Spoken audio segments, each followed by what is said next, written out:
Ano ang tawag sa isang kainan na nabubisit na? Ano host, Bray? Mang Inasar. Ayan. Uy, bakit kayo napafacepalm? Host, Bray. Bakit? Effective naman ba? Grabe. Ayan, sige na nga. Serving with integrity. Connecting with sincerity. Here in Highcast Exclusive. Presents. Kung papipiliin ka, pera o kahon? Sagot! Pera o kahon? Wait po, tanong lang ho. Option bang Gcash? Ayan, so an original High News Senior Podcast. And also Spotify, powered by Anchor. Before we start, alam mo yung mga hashtag natin every episode. Ano ba yung hashtag natin ngayon, host Harriet? Okay, our hashtag for today is hashtag busy but always pretty. Ayan. Sobrang Ay, na. Busy Grabe, pero letter Z. Oh. Busy. Yan, binubuladas naman yung mga natin, yung mga guests natin dyan. So, ayun guys. Well, in this time of the pandemic, lalo na sa pagsikat ng TikTok, ayan tayo lahat nagti-TikTok, small businesses became prevalent. And if we're gonna look at it in a wider perspective, sobrang dami ng mga business owners na to ay sobrang mga teenagers sila like us and young adults. Ayun nga, gaya natin. Tapos, from desserts to skincare products, pati mga invitations, like grabe, sobrang creative. Makikita mo talaga how inspired students are to pursue their passion at a young age. With this, marami rin silang na-inspired, namomotivate sa ibang tao, ganun. What about you, host Harriet? Ayan, what about you, host Harriet? Are you also interested in businesses and entrepreneurship? Nako, host Bray. As interested as I am in this field of knowledge, grabe, wala akong ma-fully grasp na concept. I have no financial literacy whatsoever. As in, marunong ako mag-save. Pero like, when you talk about stocks, investments, ganun, wala akong alam. So, what more pa when it comes to businesses and entrepreneurship? Like, girl, as in, kahit i-explain mo sa akin 100 times sa mukha ko, nga lang ako, as in. Pero, syempre, during these times, it's very interesting to learn about it. Kasi yun nga, sabi mo, it's very prevalent, right? And not only are the adults are starting up their businesses, pero yung mga ka-age natin, yung meron nga yung mas bata pa sa akin nagsa-start sila ng mga businesses. Diba? Ang galing, right? Yes, pero bago lahat, sana all magaling mag-save. So, I actually agree, host Harriet. Personally, hindi talaga ako interested in managing a business. Like, hindi ako lumapit sa field na yan. When I considered my career choice, ganun. Since feel ko talaga, hindi ko kaya. Oo. Like, girl, mahirap siya. Tapos, nakaka-stress. Pero despite that, syempre gusto ko rin namang ma-witness yung success ng ibang tao. So, on that note, since we both want to learn about this very interesting, relevant, and prevalent field, we have two special guests with us that will provide us and the listeners experiences, information, and tips about starting a business. Wow, so exciting naman. Sino ba yung mga guests na yan? Okay. For our first guest, he is an 18-year-old entrepreneur and the student representative for the BAC strand in the Strand Orientation and Expo of auf-is 2022. And he is also a bronze and silver awardee of auf-is. Wow, shala. Let us welcome Nathaniel Josh Ponce of 12 St. Christopher. Hello. Yeah. Hello po. Hello po. Hi. So, introduce yourself and also your business. I'm Nathaniel Ponce and I am currently 18 years old. I run two businesses as of now. A pawn shop and a sneaker store. So my first business is yung pawn shop. And sa pawn shop, we sell jewelries and lands as well. Mhm. And then the other one, as I said, sneaker stores. Basically, we just sell luxury items like Jordans, Nikes, Balenciagas. That's it. Wow. Wow, Baka Mr. Taniel. Meron ka bang extra gold dyan? oo nga. Baka gusto niyo Grabe. kaming bigyan ng sapatos diyan. Nga po.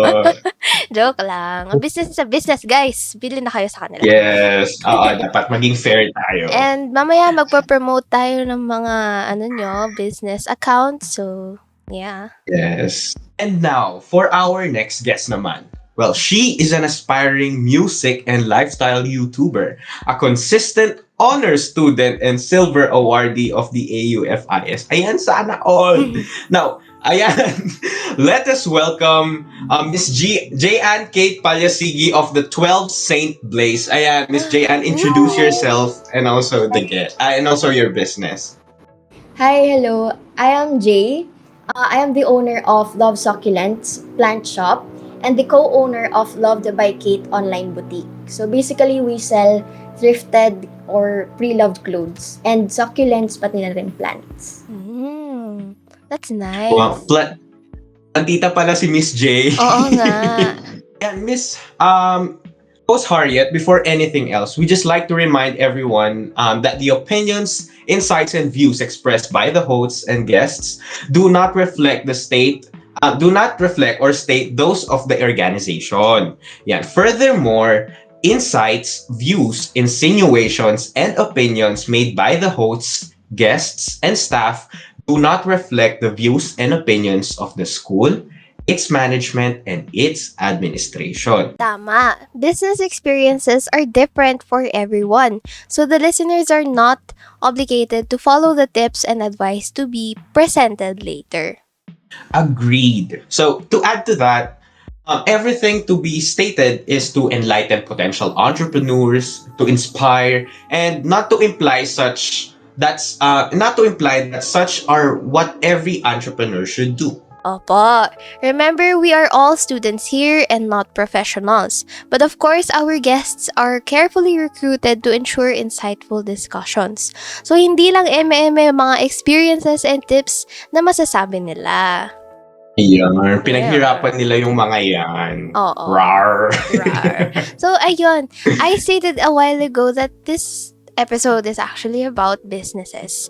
And not only just normal businesses, pero by teenagers. Kasi nga, it's so cool. Mhm. They're so talented and they're so Yeah. well known for this. Okay. Actually, this is medyo ironic kasi sabi ko nga kanina, I'm not one who can really grasp the concept kaagad. Pero I still chose to host this episode.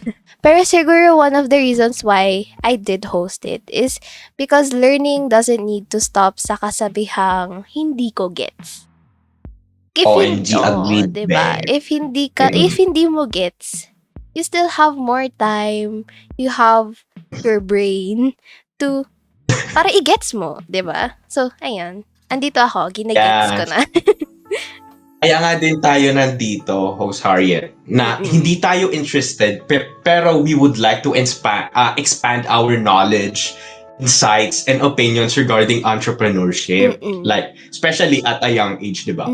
So, now let's move on naman sa ating mga guests at ang kanilang dahilan kung bakit sila nagiging interested sa field na to. So, Miss J and Mr. Taniel, so, ang tanong namin is, what got you interested in entrepreneurship? Siguro let's start with Miss J. Yung akin kasi, it started on the current fad. Meaning, kung anong patok sa tao in a certain time. I started my succulent business a few months after the pandemic started. Mga around August 2020. Grabe, ang tagal na pala. 2 years na, no? Anyway, syempre, back then, a lot of people were forced to stay indoors. And staying indoors led to new hobbies. And new hobbies have turned some people into certified plantitos and plantitas. Nauso talaga noon yung mga halaman at succulents. Actually, hanggang ngayon din naman. So sabi ni dad ko, may opportunity dito. So why don't you try and sell some? So sabi ko sa sarili ko, wala rin naman akong ginagawa sa bahay, tsaka summer vacation pa nun. Tapos ang dami rin namang namin tanim na cactus sakto dito sa amin. So ginrab ko ng opportunity and si daddy ko naman yung nagbayad ng capital nung una. So gini ko na. Ang galing. Okay, how about you naman, Daniel? Actually, I was interested sa field ng entrepreneurship ever since I was a child. Mhm. Because, my parents kasi, ever since bata talaga kami, everyday sila nasa business, sobrang late umuwi and all that. So, it got me thinking, bakit, bakit, wala sila lagi sa bahay? Mm. And, yun nga. So, when I turned 16, my father, stinop niya kasi yung pawn shop namin. Mm. He focused on politics and all that. Mm. So, he asked me if kaya ko ba i-handle yung business na yun, yung pawn shop, without me knowing anything about business. So, syempre, every business or every entrepreneur should have risk, Dapat wag kang matakot i-take yung risk and all that. So, I took it. So, yun. With that, nag-enjoy naman ako sa business, which is yun nga, sa pawn shop. And then, it got me thinking, since pawn shop more on people who visit the store, di ba? Mm. So, what if I thought na, what if I start an online business? And iniisip ko, ano ba yung, yun nga, like what Miss J said, ano ba yung patok na yun? Mm. So, yan, napunta ako sa idea na maybe I should start selling sneakers as well, Mm. which gumana naman. Ah, Yeah. ang galing. Risk taker pala si Mr. Nathaniel. Yes. Of course, entrepreneurs, I heard they really are risk takers. Ayun. I just wanna ask, as a student entrepreneur, siyempre your schedule would definitely be different from the typical na parang tulog, aral, kain, tulog ulit, gano'n. What do your days usually look like considering na meron kayong hina-handle na side hustle? Let's start with Daniel first. My days usually look like, sige, ganito. When I wake up, I first check my page. Mm. If may nag-chat, ganyan, if may nag-i-inquire. And, yun. So, if meron, reply ako kagad and all that. Tapos after that, syempre may school. Mm. So, ligo muna ako and then attend classes. Pag nag-a-attend ng classes, sometimes there are customers chatting or asking for Mm. inquiries. In which, syempre, kailangan entertain yun. Pero, yun. Ako kasi, I can multitask. I can do a certain thing while listening to another thing. Mm. In which, yun nga, hindi naman na-affect yung studies ko in terms of that. And then, after ng classes, I deliver products.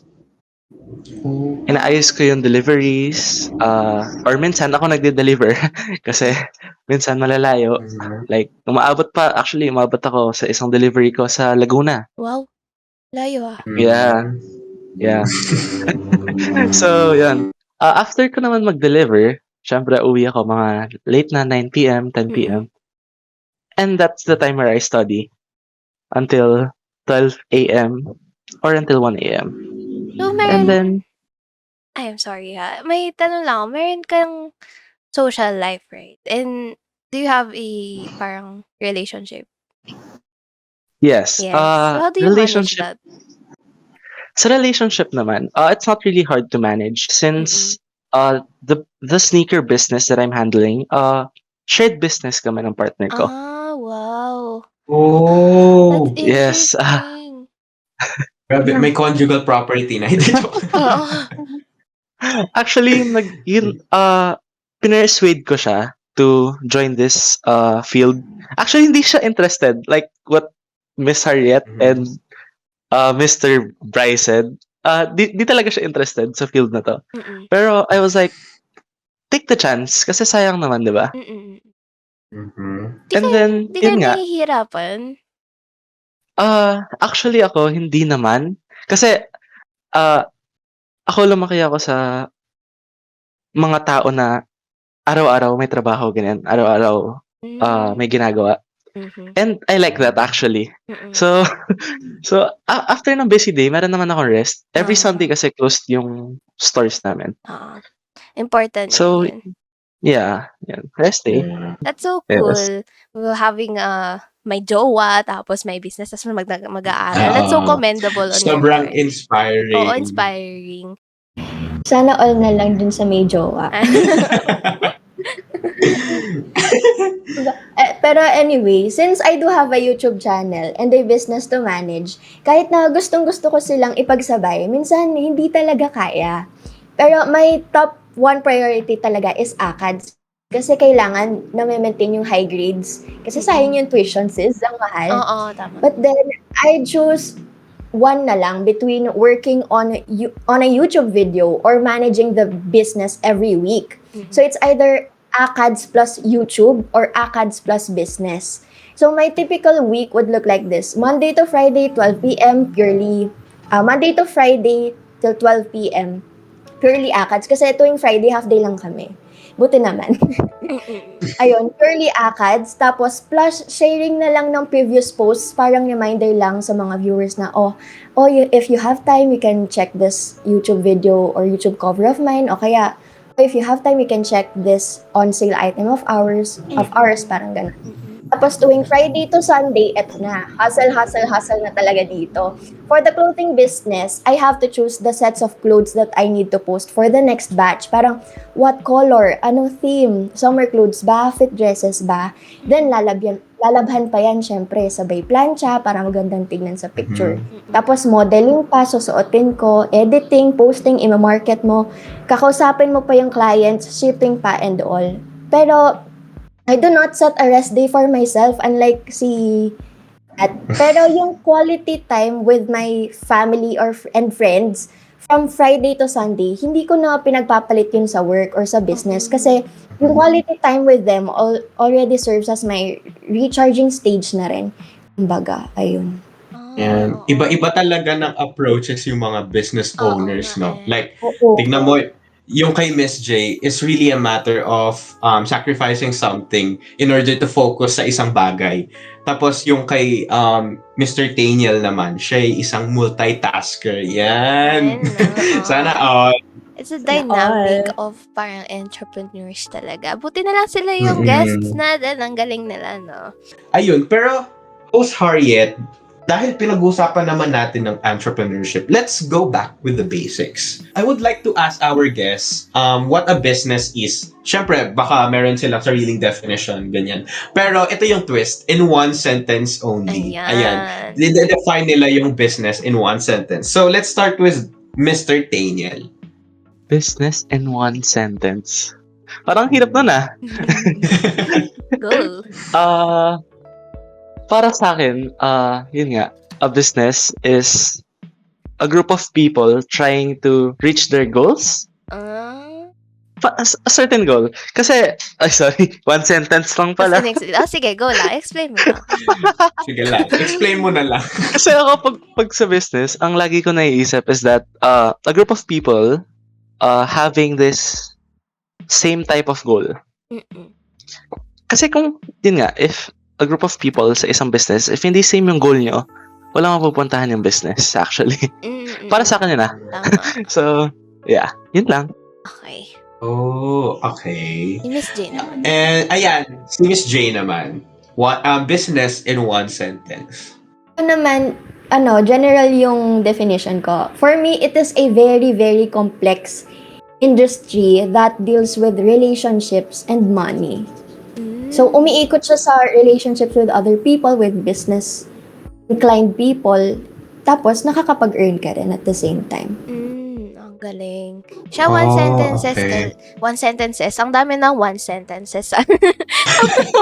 Grabe ah. Ako, I wanna try this. Kasi my dad actually he tried to take up masterals for business or something or accounting. Basta Oh, ganun. okay. So parang he's Mhm. really well versed here. And we were taking a walk, 'di ba? Imagine nyo. Nag-walk kami ni Wow. Daddy. Ayan. Sabi ko, Daddy, ano mo ba? Wala ko alam sa business pero gusto mag-try. Sabi niya, bakit di mo alam yung business? Ganun siya. Simple lang yun. Tapos sabi ko, ano ba? Hindi ko nga alam. So, yun, nagpapaturo ko. Sabi niya, a business is basically a service for the public. 'Di ba? So, parang nung time na yun, parang, wow, ang galing. Tapos, ayun, pinag-isipan ko nga, a business can also really be a service for people. Tingnan mo, si Miss J. Siguro this time, let's start with Miss J. I think students start businesses as early as now because of financial reasons talaga. Or maybe to gain experience. Tapos, how would they know if it is the right time to start a business? If not today, when, di ba? There isn't a right time for me. Kasi ako noon, I didn't wait for the right time. Mm-mm. As long as you did your own research, tapos you have the right motives. Sabi nga doon sa book na nabasa ko, hanggat may isang taong naniniwala sa'yo, including yourself, just do it. Ayun. Ay, tama. Tamang-tama. Oh, yes. Dapat go ka lang ng go with Oo, yun yung opportunities na approach darating niya. sa iyo ganyan. Mm-mm. Agree ako dun sa sinabi ni Miss J, sorry. Nagsa-start actually yung business. Ako, actually, ito, sa akin. Nag-start akong business due to, yun nga, financial stuff. Kasi I don't want to depend on my parents' income or money. Gusto ko, kunwari lumalabas, ganyan, or may gusto ko bilhin. Ayoko yung humihingi ako. I want my own expense. Basta gusto ko sa akin lahat galing. And yun nga, how would they know if it is the right time to start a business? Walang right time, guys. Walang right time. Actually, lahat, anytime pwede ka mag-start eh. Like what Miss J said, basta tamang research lang. If nakuha mo na lahat ng sources mo, lahat ng suppliers mo, everything, pwede ka na mag-start. As long as yun nga, just don't be afraid to take that risk. Kasi, mali mo, yun pala yung lifetime business mo na. Mm-mm. So, yun Hindi lang. Thank you. hindi guaranteed yung yung future. So, but you have that control, sense of control sa present, like now. And I also, parang walang capital, yun ba tawag doon? Yung starting money.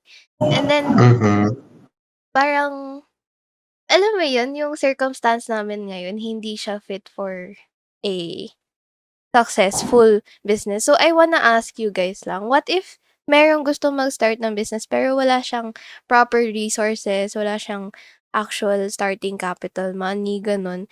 Paano nila ma-pursue yung dream nila to start a business? At saka, follow-up question na rin sana yung, yung usual amount of a startup funding for a new business. Hindi na naman, Lalo na kapag students ganyan. hindi na naman kailangan i-out yung fund nyo noon. Pero just like the usual amount and advice for those who want to start pero little resources lang. Dun sa usual amount of startup funding for a new business, actually, kahit wala kang, kahit wala kang capital for that business, basta research lang eh. Kasi, let's say, marunong ka mag-train ng aso. You don't need a capital for that. Oo. You can just set up an online, parang, let's say, online, tas i-market mo lang. Oo. Tapos yun, just train dogs and all that. Or freelancing. Ang daming ganito ngayon. Super dami. And especially affiliate marketer. Sa mga gusto magbenta ng products pero walang capital, you don't need the capital, guys. Ang affiliate marketer, basically, maghahanap ka ng supplier mo, and then kukusapin mo lang siya if pwede mo mabenta yung product na in a higher price. May ganon. Oo. So, kapag every time na may gusto bumili sa'yo, kukusapin mo yung supplier mo na i-ship na lang directly to your buyer. In which, wala ka talagang gagastusin. Wow, Yes. galing. With now ang nakuha ko, you can still use your skill set as, you can Yes. advertise yourself, yung pagkatao Tama. mo, yung skills mo. Actually, same. Since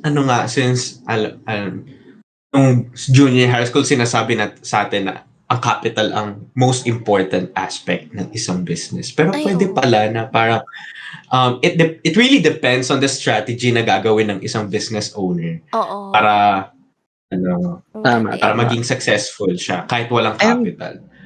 to add lang, Mhm. Mm. actually sa business ko, medyo malaking kapital.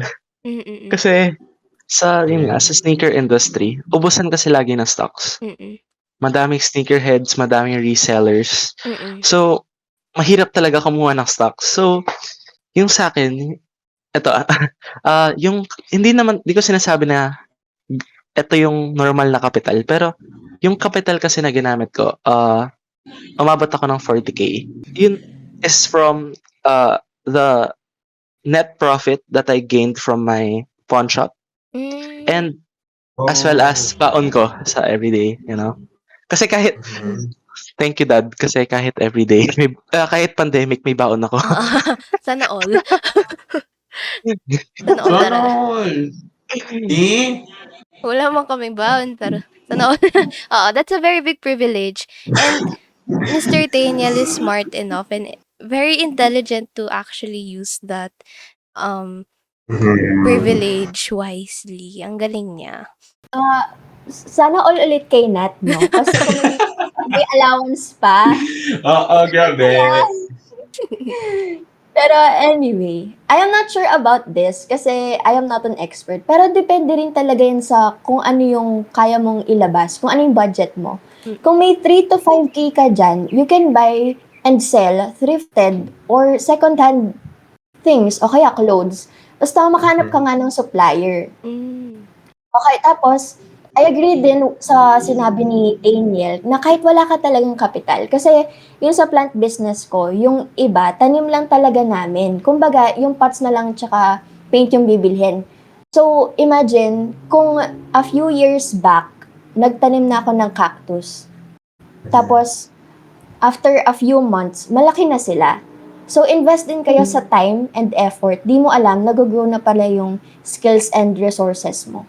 Parang ngayon ko lang na-realize kung gaano ka narrow-minded yung utak ko sa ganyan. Ayun nga, no? Thank you so much to our guests. Ang galing talaga nila. They're so experienced. And nabuksan yung isip ko. So, kung ano talagang pwedeng gawin. Okay. Being a student is already a full-time job, di ba? So, as an entrepreneur on the side, time management is really, really important for us.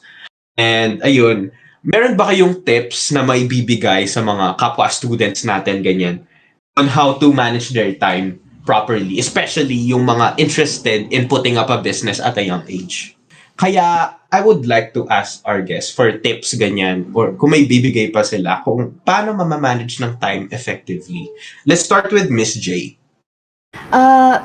Siguro, always know your priorities talaga. Ako, ang top one priority ko is yung family, yung relationships ko with my closer circle. Tapos pangalawa, yung ACADS. Tapos, next is business. So, it's really setting your priorities talaga. Oh, okay. So you know how to allocate your time sa mga priorities na yun. Like, kung mas maraming time ba dito, mas may ba dito, ganon. So, ayun. What about Mr. Daniel? May Ayun, tips mo dyan? same lang kami ni Miss J. Pero ako, mas pinaprioritize ko yung business kaysa sa ACADS. Mm-mm. Kasi, yung parents ko kasi, hindi sila, parang, it's okay if average yung grade or Oo. anything. Mhm. Mas, parang, di nila kasi ako, parang, Pinipressure. pinopersuade na mataas yung pinapressure, sorry. Di ako pinapressure na mataas yung grades ko. Pero, Oo. as myself, syempre gusto ko mataas grades ko. Oo. So, most of the time, ginagawa ko is kabigay ng activity. Ginagawa ko siya kagad, the day itself, if possible. Kapag group activity naman, ako, ako kasi lagi nagsaset ng time kapag may group activity. Oo, tama. In which, yun nga, nakakapag-adjust naman kapag ganun. And, if alam mo naman i-balance, or let's say hindi mo nga alam i-balance, malalaman mo din naman yung certain time kung kailan siya pwede igawin. And Oo. makakapag-adjust ka naman doon eh. Parang nakakapag-compromise ka rin, no? Yes, Yeah. tama. Pero sana all nagagawa yung activities at the same day. Oo nga. Kasi ako after class, hihigaan agad. Oo nga, Kunwari true. feeling pagod, gano'n. Ako naman parang this school year, meron yung time management ko, wala na nga akong business. Pero parang feel ko bombarded na ako. So, ang galing Yes, nila yes. talaga, promise. Tignan mo si Miss J. Mm. Consistent owner siya, may business na nga. Maganda pa siya. 'Di ba? Fresh pa, Ang galing. gano'n. Si Mr. Daniel naman, healthy relationship with his jowa, gano'n. Tapos meron pa siyang ACADS, average on achiever pa nga siya. Tapos kumikita pa Yeah. siya sa business niya. Parang ako yung napapagod para sa kanila. So Oo. cool. Pero, ang nakakabilib din na they have the capability to live on that kind of lifestyle, gano'n. Oo. Can I add to that? Yes, of course. Okay. Kasi actually, di talaga ako interested sa business dati. Hmm. Like, alam ko na mapupunta ako sa industry na to. Pero hindi ako fully committed to that. Mhm. Pero yun nga, yung dad, I'm trying to compete kasi with my dad. Kasi nung 16 siya, he was known as the first kid millionaire sa Angeles. Wow, ang galing. Oh! Yeah. Ampon! Gusto ko kasi parang ma-challenge ako to Mm. that point na masasabi ko na nag-follow ako sa footsteps ng dad ko, ganun. Ang galing nun, Yun lang. That's so cool. So, makikinig ba dad mo here? Hello po, pa-share po naman ng tips. I know. Gusto ko rin maging millionaire. Gusto niyo po ba maging guest? Gano'n. Ang galing ha. So, actually, one common denominator sa kanilang dalawa and sa ating guests is laging may magpupush sa kanila na motivation. Yung kay Miss J may nag-push sa kanya, yung dad rin niya, di ba? Tapos isa naman, ito rin si Daniel, nag-push yun sa kanya, yung dad niya. Even though ayaw mo, given na commitment siya. So, before starting a business nga, I think we should think twice and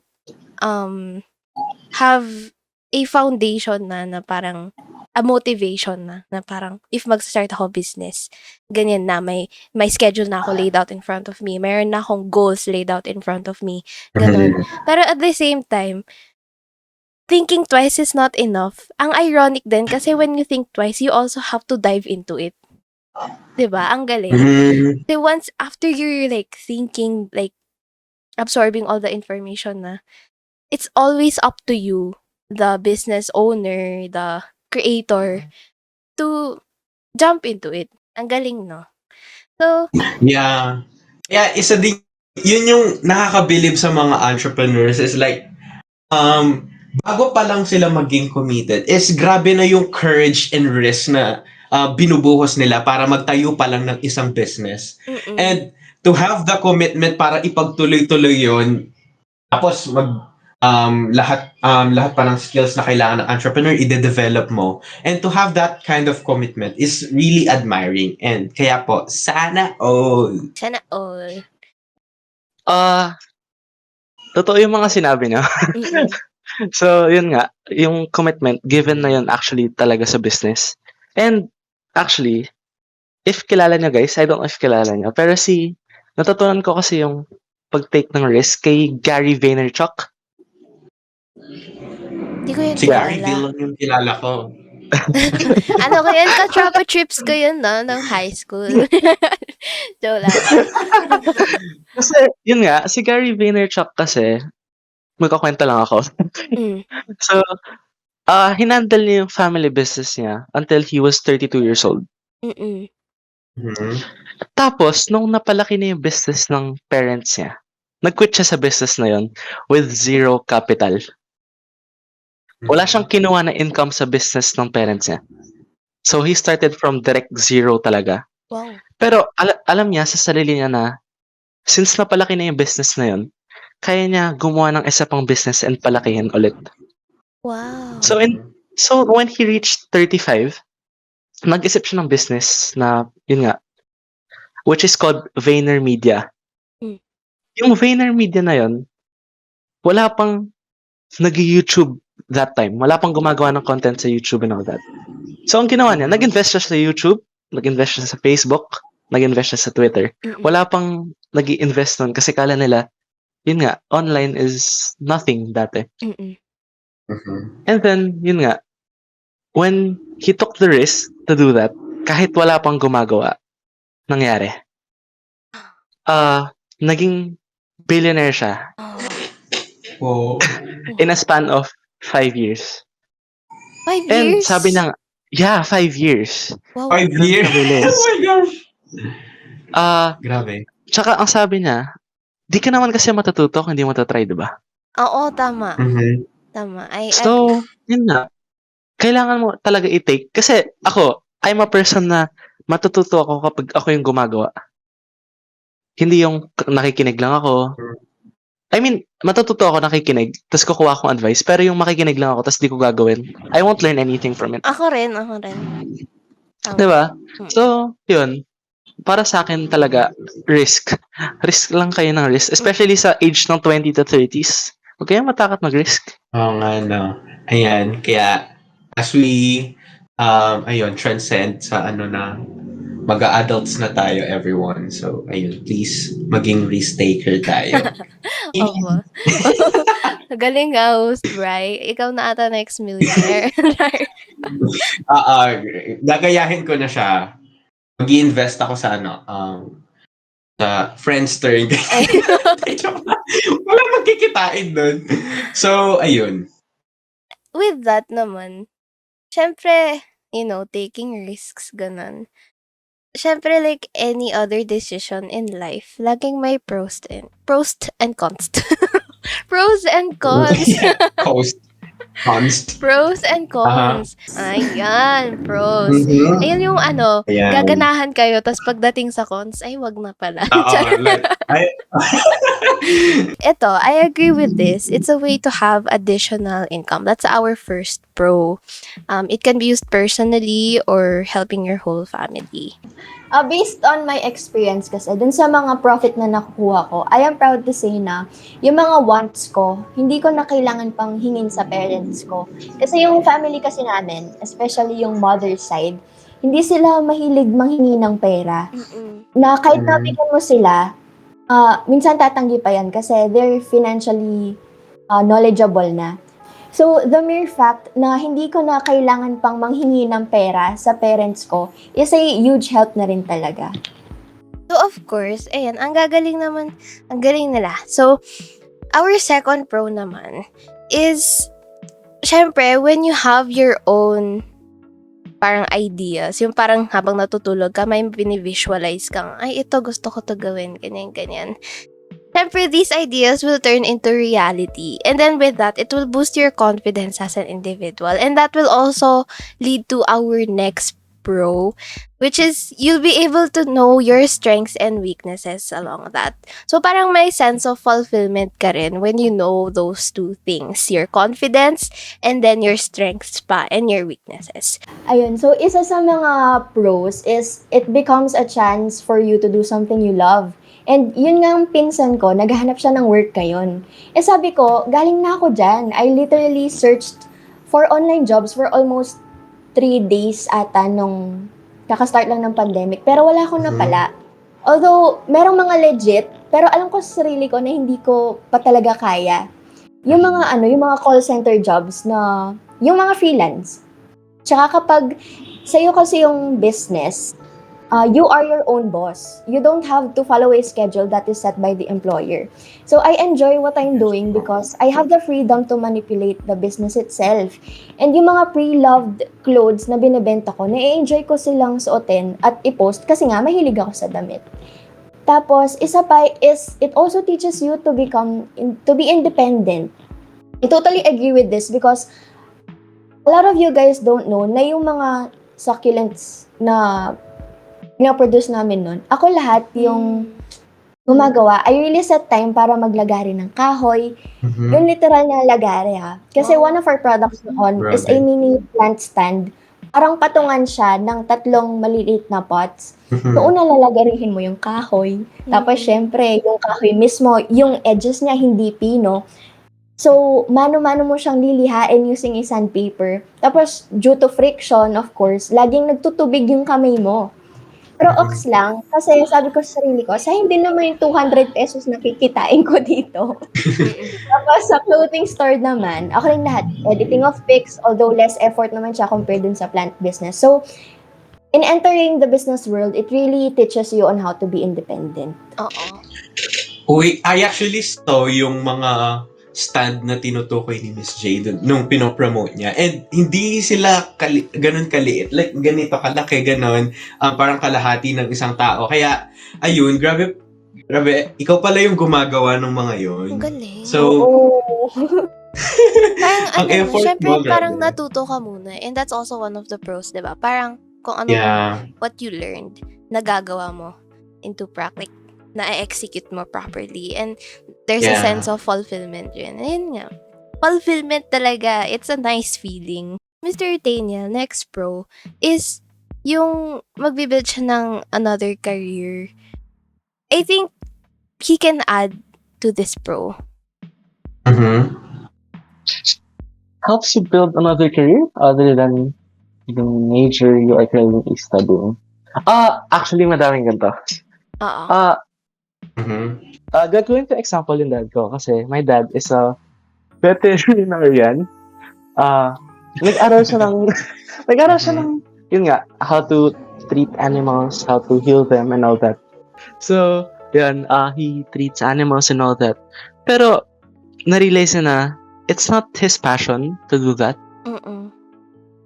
In which, kagraduate niya actually, nag-summa cum laude siya sa course na yun.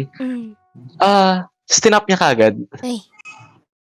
So, ang ginawa na is, hiningi na yung business ng father niya, which is yung pawn shop.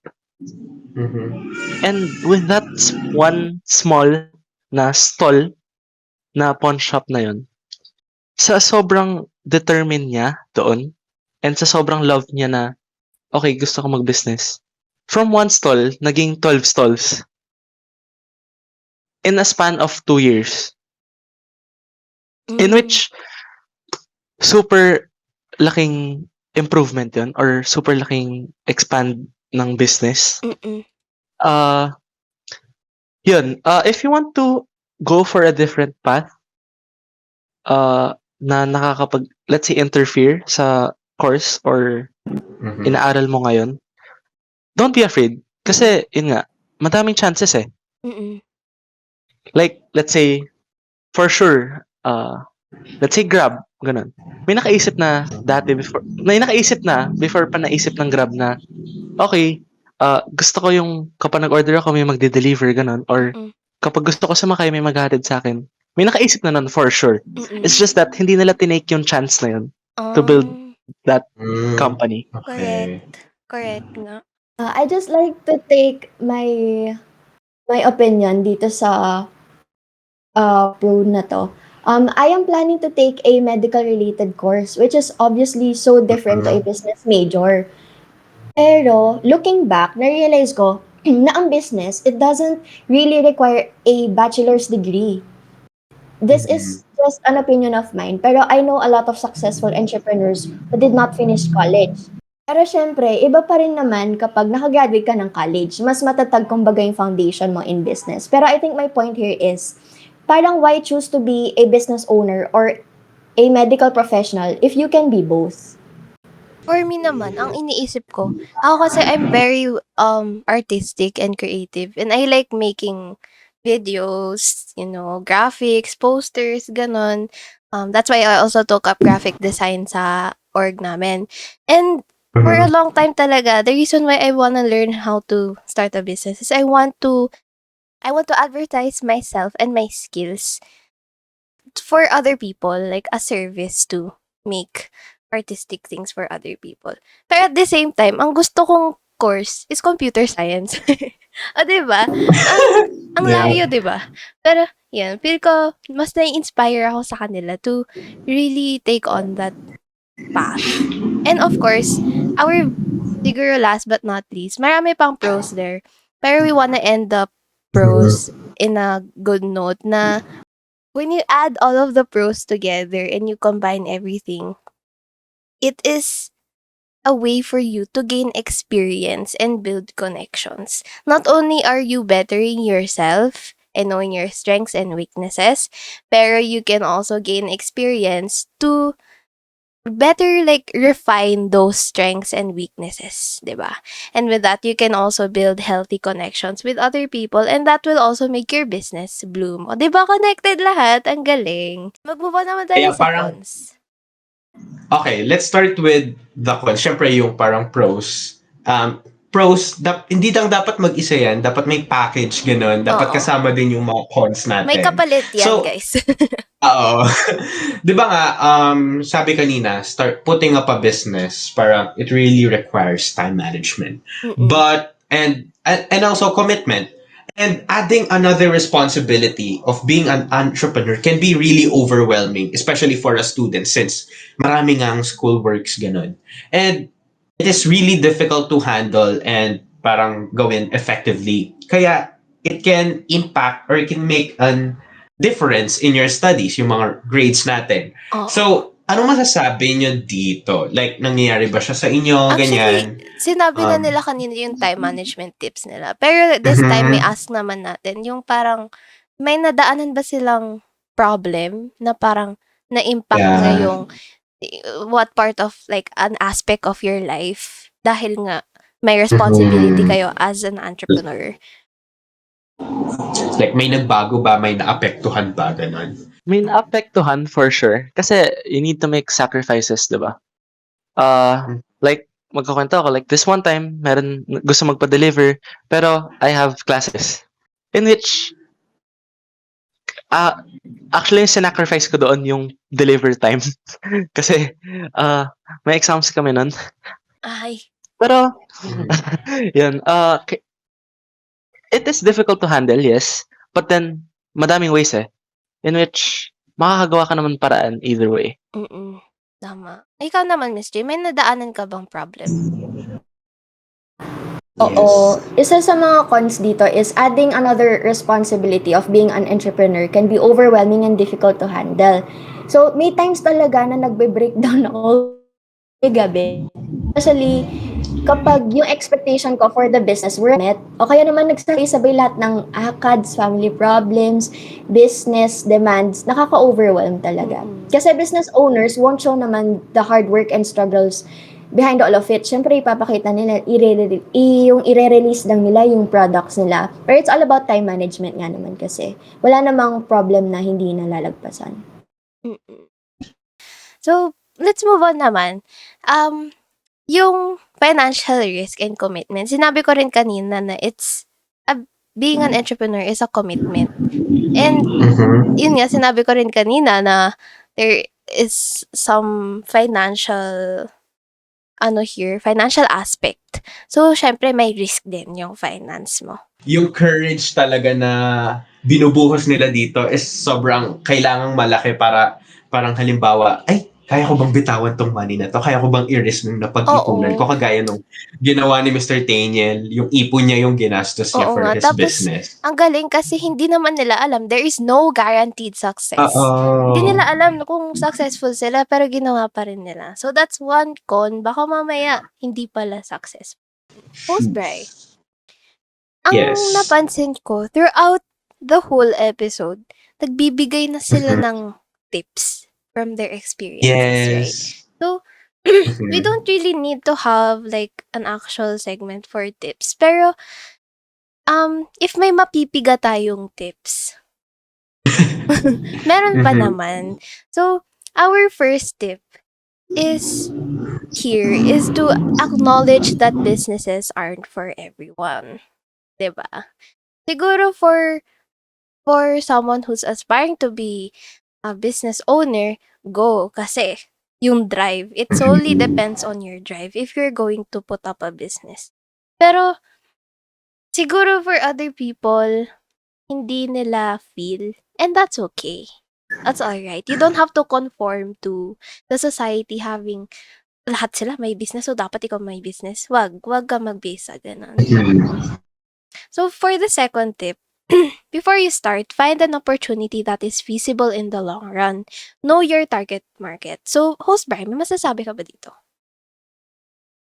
Well, ayun nga, katulad nung ginawa ni na Miss J kanina na parang hinanap nyo muna kung ano yung need niyang i-cater sa mga needs and wants ng mga tao. And that's really important in putting up a business, that you know what the market wants, kung ano yung kailangan ng market para in the long run, mapagpapatuloy mo na, ay, ito kailangan to ng market, especially in this time of the pandemic. Example, you want to put up a business and then you're wondering anong gusto mong, anong need ng market. Syempre, ang pinakapatok ngayon is face mask, ganyan, yung mga alcohol and sanitizing, yung mga sanitizing equipment. And that's really important.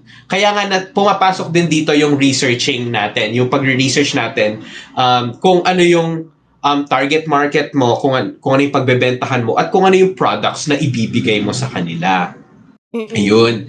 So, ayun. Pero ito kanina pa natin sinasabi, yung next tip, yung risk-taking, and one must take calculated risk in putting up a business or in strategizing, ganyan. And being all in without being prepared could cause you to fail before you even start making a profit. Kaya ayun, it is really important na along with risk-taking, kailangan nating i-integrate yung smart strategizing through researching.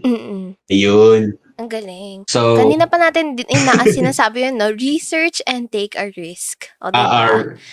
Ayan. Gawin nyo yan, guys. Two biggest tips.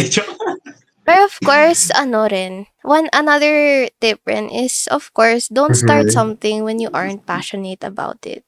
Kasi, syempre, mabe-burnout ka. Kung hindi ka passionate and you're not interested, ba't mo pa ginagawa, di ba? And of course, it takes dedication. So, don't do anything you're unsure about.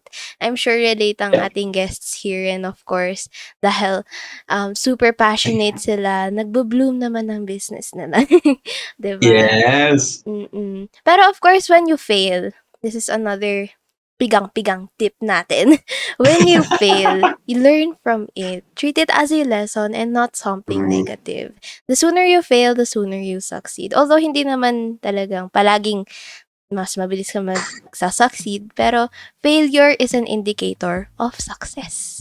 Remember that, guys. Yes. Host Bri, alam mo, Yes, so sorry. magte-takeaway na tayo since we did conclude our episode na. Alam mo ba takeaway ko? Ano yun? Magsa-start Ano ako yun? ng salon. Oo. Name niya, Harriet.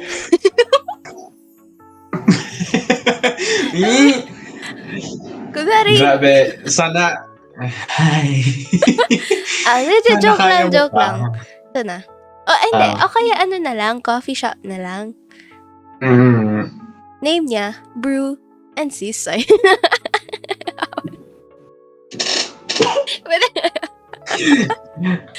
Sige, tatawa na lang ako. Ang witty ko kaya, super duper witty. Anyway, Joke lang. on a serious note, ang dami nating natutunan today coming from actual student entrepreneurs. So, beloved guests, ano ang inyong general takeaway, tip, or message for our listeners? Mag-start tayo kay Mr. Nathaniel. Yes. Yung takeaway ko sa lahat ng napag-usapan, ginagawa ko actually. Mostly lagi nasasabi, diba? Don't be afraid to take risk. Yun nga. And ang masasabi ko dun is don't be afraid to fail. Kasi either way, magkakaroon talaga kayo ng failure. Kahit ano mangyari, may failure yan. Pero don't worry, kasi malaki yung success na kapalit nun. And if nag-fail kayo, yun nga, experiences and more knowledge. That's it. Wala kang masya-shoutout. Shoutout po sa section ko. called St. Christopher, and sa mabait mong advisor, Sir Reginald. Laka. Yes. Na. Galing. So wise. Ayun naman, si Miss J naman. Naman, ang galing kasi as a teen entrepreneur, podcast like this helps us become self-aware as it also allows listeners to expand their knowledge in the business field. Pero, ang takeaway ko talaga dito is when opportunity knocks in, embrace it and make it happen. Kasi being a student, teen, and proprietor is not easy, but it is possible if you have grit. Shout out kay Ma'am Merly, our advisor, and sa St. Blaise and sa family ko. Hi! Thank you. Ayan. Host Bri. Oh, wait. Yes, host Harriet. Ikaw. May Pero takeaway ano? ka. Siyempre meron. Hindi ako papahuli dito. Hindi, joke. Pero ayun, I actually agree with Miss J dun sa opportunity.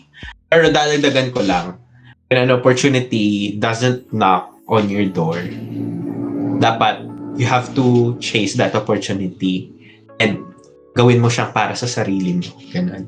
Or kaya, if wala naman talaga, then you have to make opportunities for yourself. Pero ayun, and also in a general sense, my biggest takeaway in this episode is that it is really important to know yung sarili mo in putting up a business or in being an entrepreneur. Kasi kapag alam mo yung sarili mo, alam mo na eh. Alam mo kung paano paganahin yung sarili mo. Alam mo yung inspiration mo. Ano yung gusto mo. Ano yung mga skills mo. Ano yung mga weaknesses mo. Ano yung mga strengths mo. And most importantly, alam mo kung ano yung goal mo. Tama. We really have to conduct self-evaluation and kailangan nating alamin kung sino talaga tayo. Ayan, ikaw ba, host Harriet, meron ba? Wala eh. Meron yan. Grabe. Joke Ano na, lang. share mo na yan. Of course, meron. Ako siguro, as a student who wants to learn more about entrepreneurship, someone who doesn't know actually anything about it, my biggest takeaway talaga is to never stop learning. Whether you're young, you're middle-aged na, you're old, don't stop learning because yun nga, to add to that, opportunities will always be in front of you. O, diba?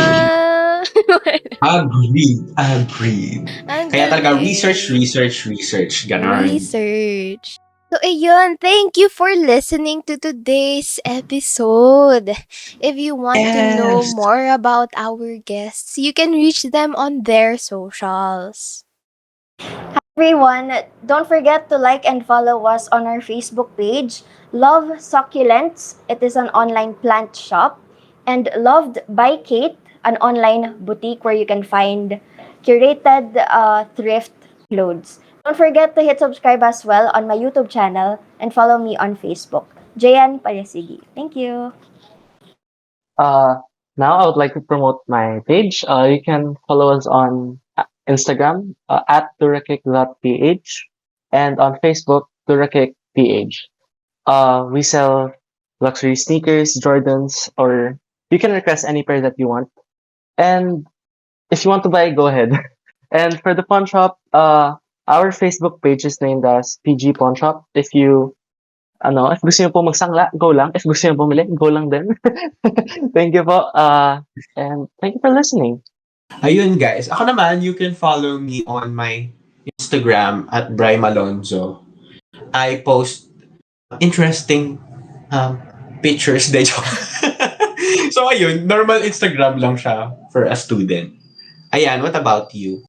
Follow me on Instagram at Lex Harriet. I do post a mini series there showcasing my life.